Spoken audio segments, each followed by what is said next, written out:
ఆశ్రయపురముకు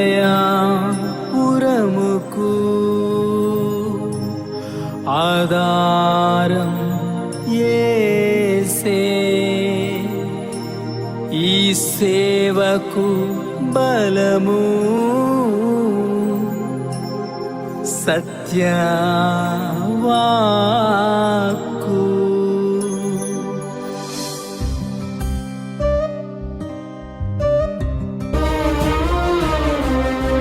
ఉదయకాల ప్రార్థనకు మిమ్మల్ని ప్రేమపూర్వకంగా ఆహ్వానిస్తున్నాను. ప్రేమ కలిగిన తండ్రి, గడిచిన దినమంతా కాచి కాపాడి క్షేమకరంగా మనల్ని నడిపించి మరొక శ్రేష్టమైన దినంలో ఈ యొక్క 27వ తేదీ సెప్టెంబర్ మాసం 2025వ సంవత్సరం శనివారం దినంలో సజీవులుగా ప్రవేశపెట్టిన దేవాతి దేవునికి కృతజ్ఞతాస్తుతులు చెల్లిందాం, ప్రార్థిందాం. మొదటిగా వాక్యాన్ని చదువుకుందాం. యోహాను సువార్త 15వ అధ్యాయము 5వ వచనం. ద్రాక్షవల్లిని నేను, తీగలు మీరు. ఎవడు నా యందు నిలిచియుండునో, నేను ఎవని యందు నిలిచియుండునో వాడు బహుగా ఫలించును. నాకు వేరుగా ఉండి మీరేమీ చేయలేరు అన్నారు. ప్రియులారా, ప్రభువారు అప్పగింపబడే రాత్రి పలుకుతున్నటువంటి మాటలు. ఇక్కడ ప్రభువారు చెప్తున్న మాటల్లో బహుగా ఫలించటము, అసలు ఫలించక లేకుండా ఉండటము, ఈ రెండిటి మధ్య వ్యత్యాసాన్ని తెలియపరుస్తూ ప్రభువారు ద్రాక్షవల్లిగాను శిష్యులను కొమ్మలుగాను తీగలుగా ఇక్కడ అన్వయించి ఈ మాట చెప్తూ ఉన్నారు. యేసు ప్రభువారు అప్పటి వరకు వారితో భౌతికంగా కలిసి ఉన్నారు. ఇక తరువాత వారితో కలిసి భౌతికంగా ఉండరు, కానీ వారి యొక్క ఫలింపుకు ఆయనే కారణమని చెప్పే ప్రయత్నం చేస్తూ ఉన్నారు. భౌతికంగా నేను మీతో లేకపోయినంత మాత్రాన మీరు ఫలించాలి అంటే అప్పుడు కూడా నేనే ఉండాలి అనే విషయాన్ని ప్రభువారు శిష్యులకు తెలియపరుస్తున్నారు. వాస్తవానికి ద్రాక్ష తీగ, ద్రాక్షవల్లిగా యూదులకు చాలా సుపరిచితమైనది. పాత నిబంధన గ్రంథాలలో దేవుడు తన ప్రజలతో ఉండే సంబంధాన్ని, మాటను అనేక సార్లు ఉపయోగించారు. అయితే వారు ఫలించటంలో విఫలమయ్యారు, ఫలించలేకపోయారు. అయితే యేసు ప్రభువారు మరలా ఒక క్రొత్త విషయాన్ని తెలియపరుస్తూ, మీరు ఫలించలేకుండా ఉండిపోయారు గనక మీరు ఫలించాలి అంటే ఇదిగో నేను మీకు ఆధారం అవుతాను. యేసు ప్రభువారు తనను తాను నిజమైన ద్రాక్షవల్లిగా అభివర్ణించుకుంటున్నారు. మీరు గతంలో ఫలించటంలో విఫలమయ్యారు, ఇప్పుడు మీరు ఫలించాలి అన్నట్లయితే నాలో నిలిచి ఉండాలి అనే విషయాన్ని తెలియపరుస్తున్నారు. కీర్తన 80వ సంకీర్తన 8వ చరణంలో, నీవు ఐగుప్తులో నుండి ఒక ద్రాక్షవల్లిని తెచ్చితివి, అన్యజనులను వెళ్ళగొట్టి నాటితివి, దానికి తగిన స్థలము సిద్ధపరిచితివి, దాని వేరు లోతుగా పారి అది దేశమందంతటా వ్యాపించెను, దాని నీడ గోడలను కప్పెను, దాని తీగలు దేవుని దేవదారు వృక్షమును ఆవరించెను, దాని తీగలు సముద్రం వరకు వ్యాపించెను, యాప్రటీసు నది వరకు దాని రెమ్మలు వ్యాపించెను. ఇలా చెబుతూ ఆ ద్రాక్ష తీగ ఏం చేసిందయ్యా అన్నట్లయితే, అది అడవి పందులు దాన్ని పెకలించి పొలములో పశువులను దానిని తినివేసెను.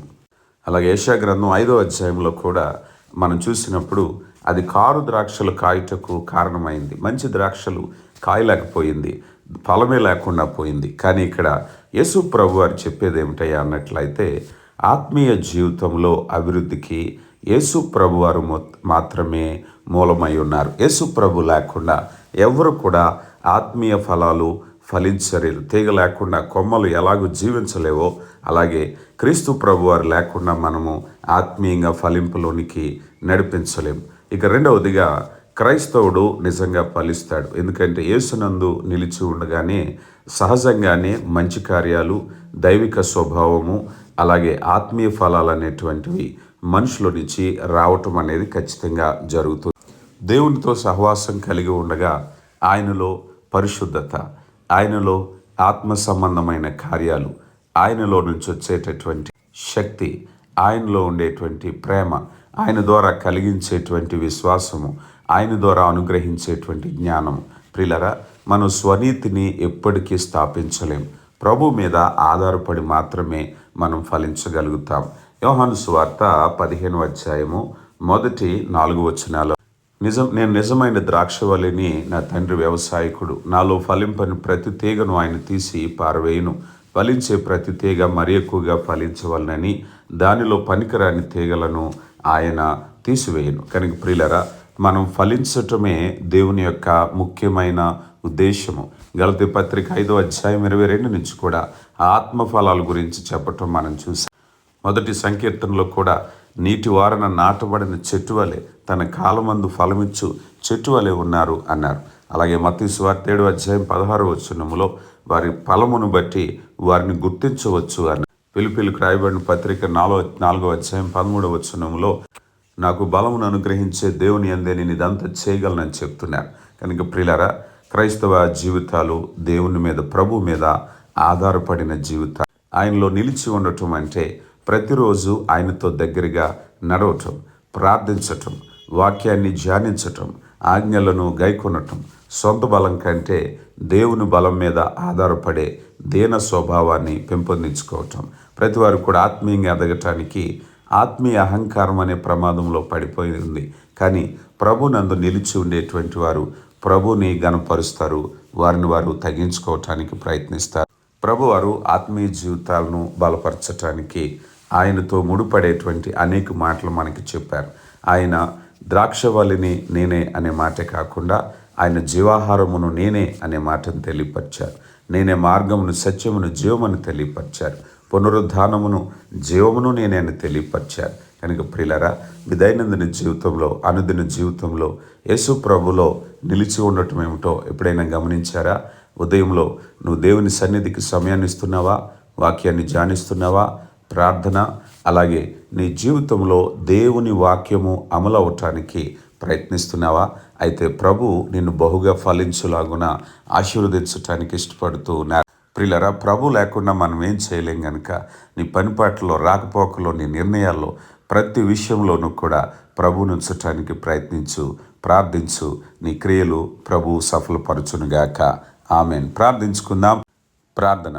శక్తివంతుడైన దేవ, ప్రేమ కలిగిన తండ్రి, మహోన్నతుడా, కృప కలిగిన తండ్రి, నాయన దీర్ఘశాంతంతో కృపతో మమ్మల్ని నడిపిస్తున్న మా కన్న తండ్రి, మీకే మహిమ చెల్లిస్తున్నాం.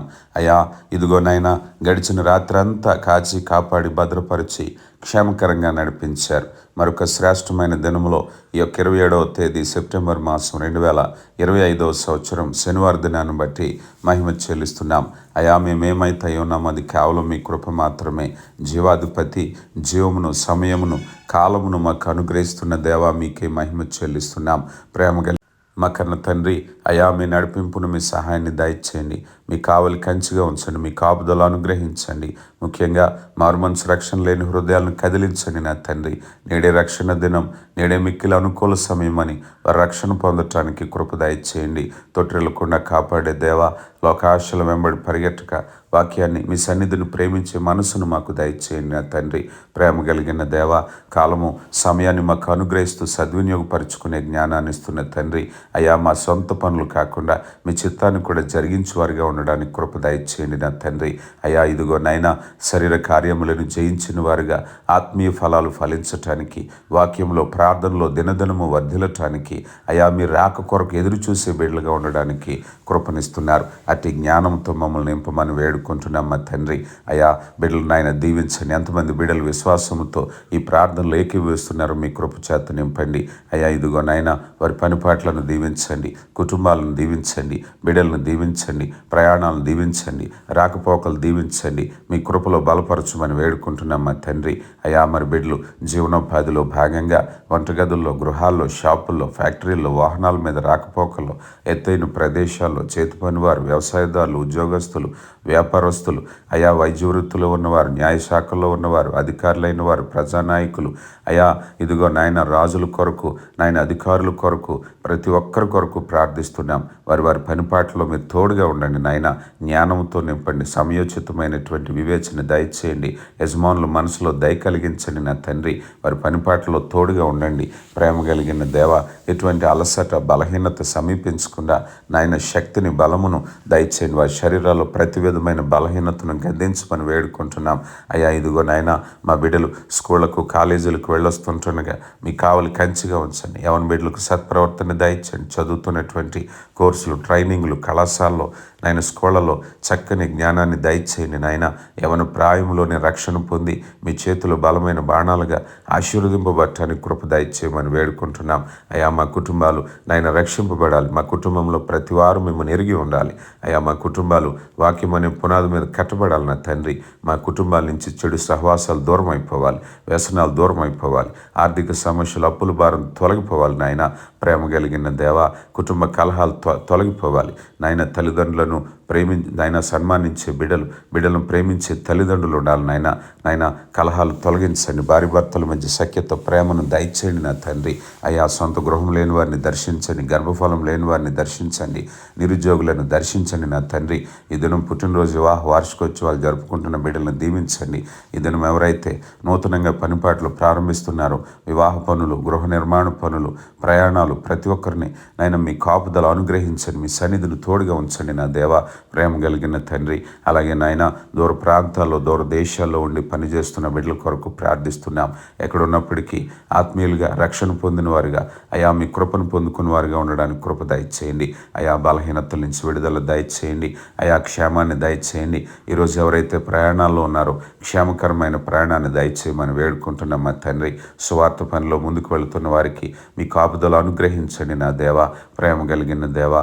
ఇదిగో నాయన పరిచర్యను దీవించండి. మీ ప్రేమను, మీ వాక్యాన్ని వెదజల్లడానికి చేస్తున్న ప్రయత్నాలను సఫలపరచండి. మహోన్నతుడా, మీ ప్రేమను బట్టి వందనాలు. ఆశ్చర్యకరమైన కార్యాలను జరిగిస్తూ ఉన్నారు అయ్యా. మరి సమయంలో బలహీనుల కొరకు ప్రార్థిస్తున్నాం, అనారోగ్యంగా ఉన్న వారి కొరకు ప్రార్థిస్తున్నాం, ఆసుపత్రి పాలైన వారి కొరకు ప్రార్థిస్తున్నాం. గాయపడిన గాయాలను కట్టండి, వ్యాధి ఉన్నవారికి విడుదల, స్వస్థతను దయచేయమని వేడుకుంటున్నాం అయా. మనశ్శాంతి లేని వారిని దర్శించండి. ఏ బిడ్డ దుఃఖంతో, విచారంతో, కన్నీరుతో ఉన్నారో వారి వేదనకు కారణమైన సమస్యలు పరిష్కరించి వారి ముఖంలో నవ్వును కలగచేయండి. ఆశీర్వాదాలతో నింపండి. మీరే మహిమా ఘనత పొందమని క్రీస్తు నామములో అడిగి వేడుకొనుచున్నాం తండ్రి.